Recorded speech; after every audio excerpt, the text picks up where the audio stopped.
Blocking someone on YouTube can help you manage your interactions and maintain a positive experience on the platform. Follow these steps to block a user effectively. Step 1. Sign into your account. Log into your YouTube account using your credentials. Make sure you are using the account from which you want to block the user.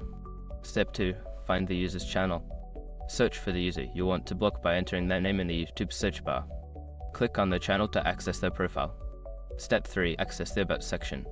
Once on the user's channel page, look for the About tab. Click on it to view more details about the user, including options for interaction.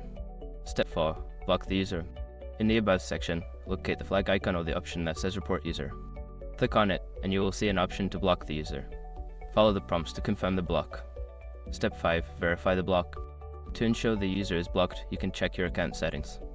Go to Settings, then Community, and look for the Bot Users section to see if the user is listed.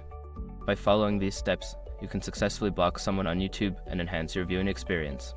If you have any further questions or need assistance, feel free to explore YouTube's help resources.